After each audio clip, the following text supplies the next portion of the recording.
Hello and welcome to a continuation of the series introducing our affiliated partners. So today we are traveling to South Africa, and if you guys would like to introduce yourselves, then we can start with the interview questions. Oh, yeah, thank you. So we are part of the Sea Turtle Conservation and Rescue team at Oceans Aquarium Education Foundation.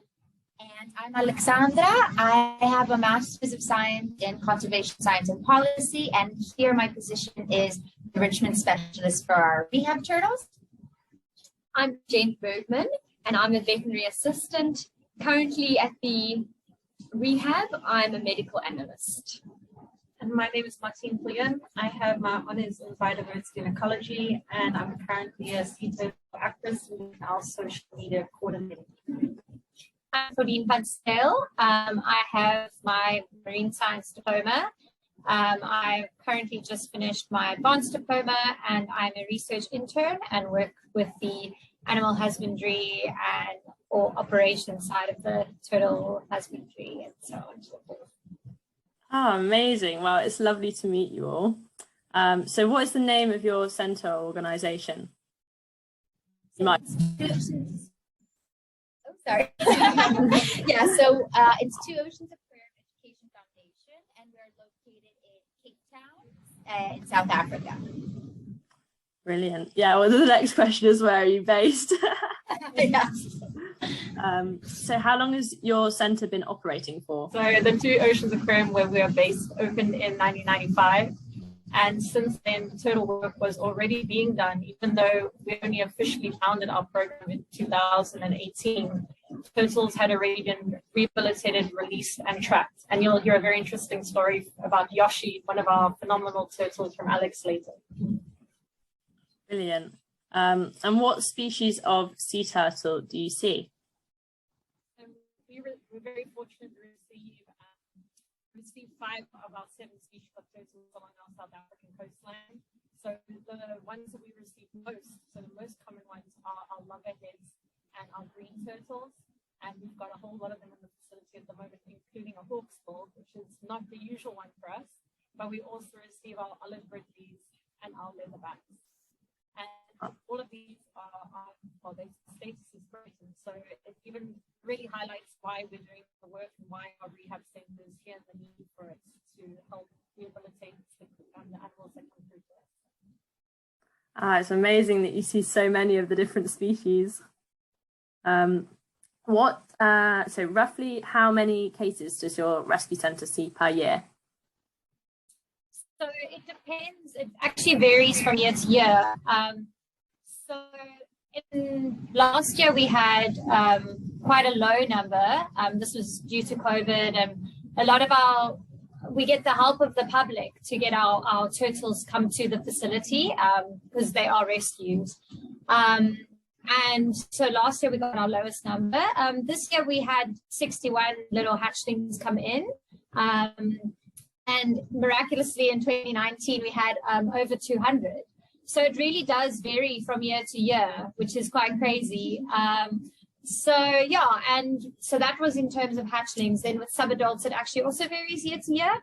This year we've actually established a timeline for subadults or adult turtles to strand along the coastline, which is particularly from September to about November timeline wise. So yeah, it's been a bit crazy seeing who's coming in and when they're coming in. So yeah, that's so varied. Well, keeps you on your toes. Absolutely. What is your capacity in terms of how many sea turtles you care for at one time?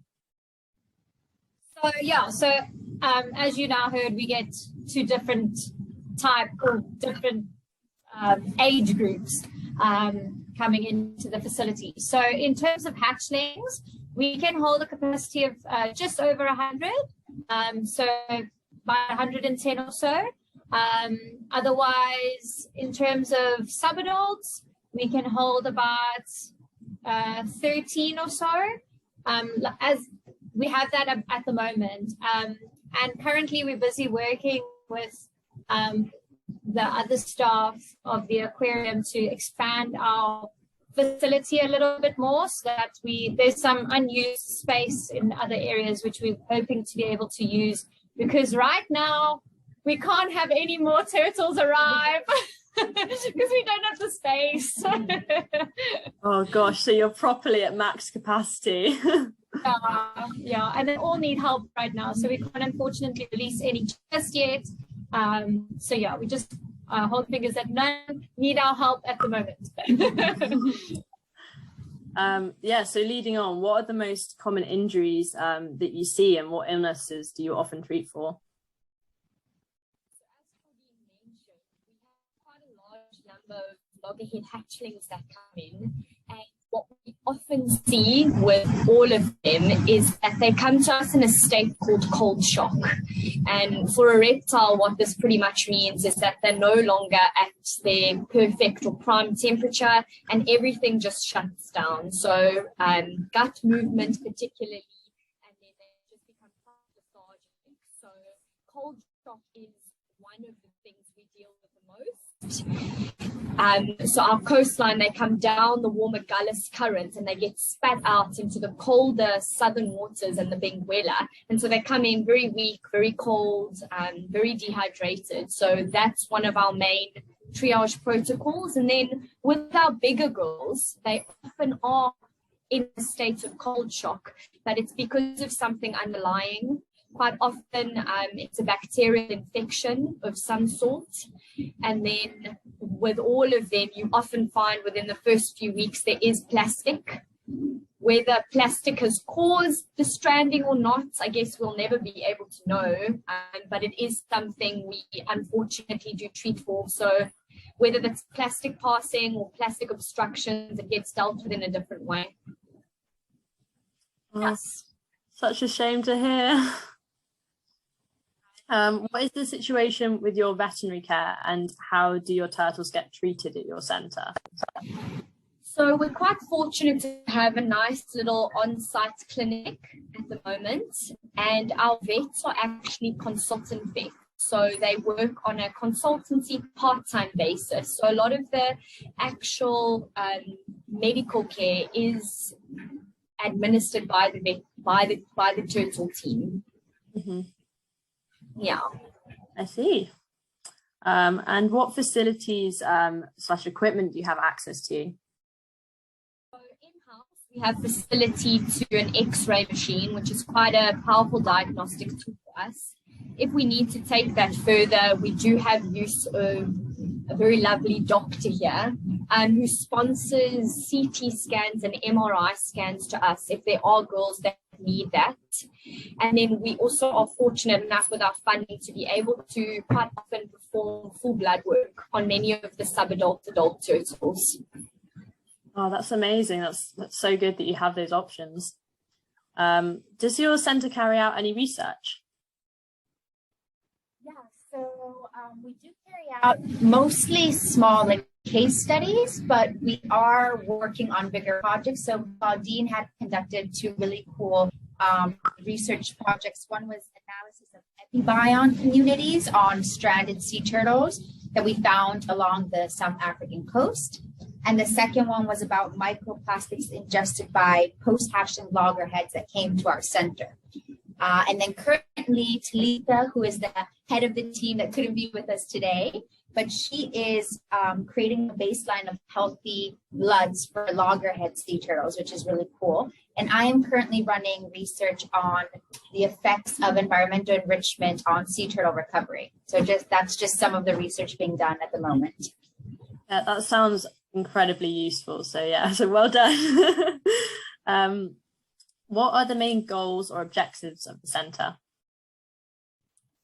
So lots of them, but the mission is kind of informing and inspiring the public to love the ocean, love the sea turtles, and to protect the ocean and the natural environment by raising awareness, educating, and getting communities involved. And of course, one of our goals is we'd like to be one of the top sea rehab centers in the world. Yeah. So, yeah. Oh, that's so cool. That's so cool. what is one of your most interesting or successful or rewarding cases? Okay, so I'll try and keep it brief. We love our turtles a lot, so I'm going to talk about our little Yoshi, which not so little actually, that our team brought up. So Yoshi came in 1997, and she was found somewhere in the Indian Ocean, and a Japanese fishing vessel actually picked her up. And she was named Yoshi after the vessel cook, and they brought her to the aquarium once they landed in the Cape Town port. And she was actually the first rescued sea turtle that the Two Oceans Aquarium housed. So she provided a lot of knowledge and learning to the staff about sea turtles and husbandry. She actually helped the whole team become who we are today. So she's very, very special to us. And she actually stayed with us for a long time. She was with us for 18 years. And in 2015, after other turtles had started coming and being released, the aquarium started a satellite tagging program. So at this phase, the team felt confident that Yoshi should be released. She was strong, she was feisty. So they did an 18-month intense training program for Yoshi, having her swim laps, doing enrichment to get her release ready. And once they were confident in that, in 2017, the whole team took her out in the southern coast of Bay of South Africa and released her. And she had an incredible journey because she was tagged. So we were having satellite information come into us, and she started up the west coast. She swam all the way up to Angola. And so we were thinking that maybe she was from the Mediterranean or Cape Verde, but then she turned around, came all the way back to Cape Town. And within 1 year, she had visited 3 countries and done a huge loop. And her journey did not stop there, because then by December 2019, she had done an impressive 34,000 kilometers. And it seemed like she was on her way to Australia. And then in February of 2020, her transmitter showed that she was in Australia, in Western Australia.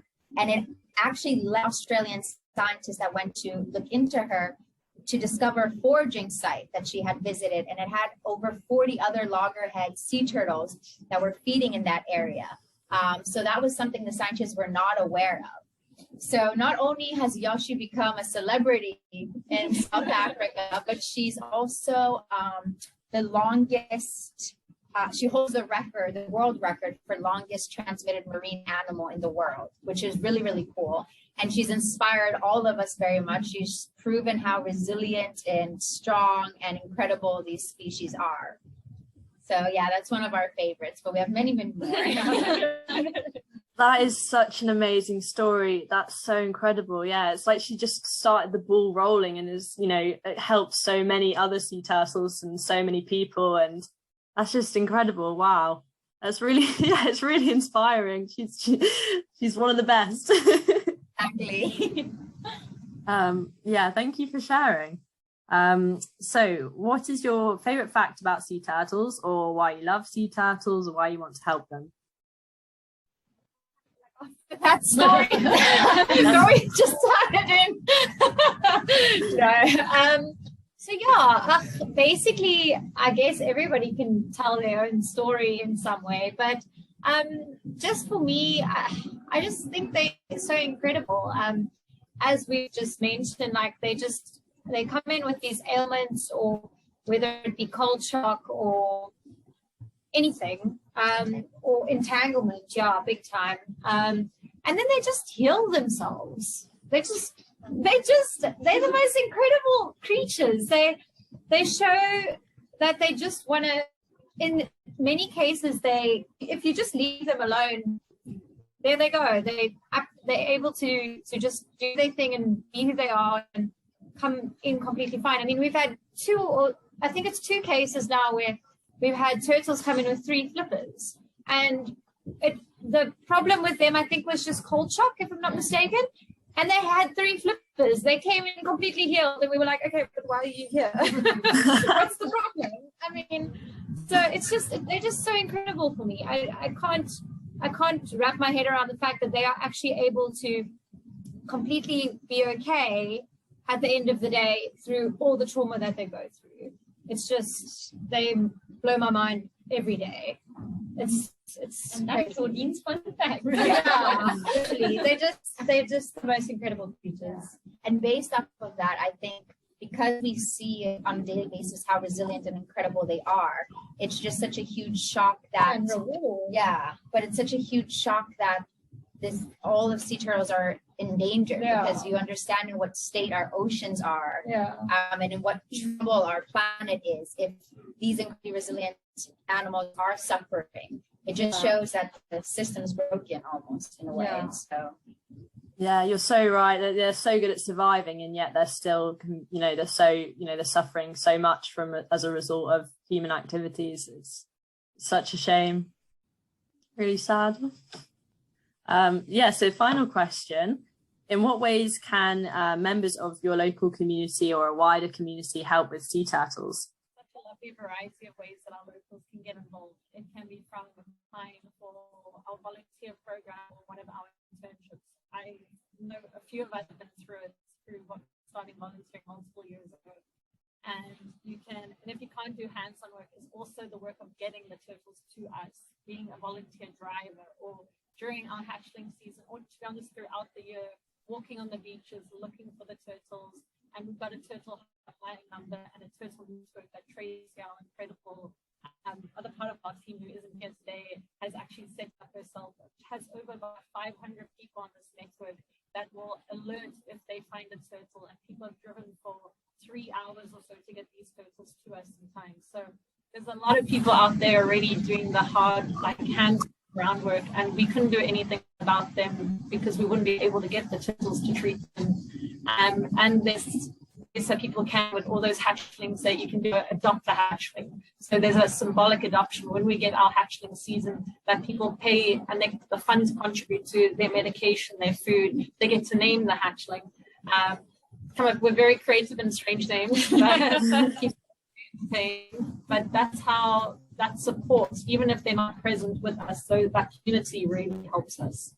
So yeah, and also saying no to single-use plastic. So over 70% of our hatchlings have had plastic ingested and pooped out in our rehab. And this has increased from the previous 40% from previous year. So it's been quite a substantial increase we've noted.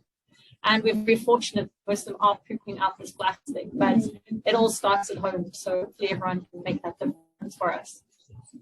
Yeah, definitely. There's so many, the small and big things that people can be doing, but there's definitely something that everyone can be doing wherever they are in the world. Yeah. Well, thank you so much for your answers and for, letting us introduce you guys. It was so lovely to speak to you.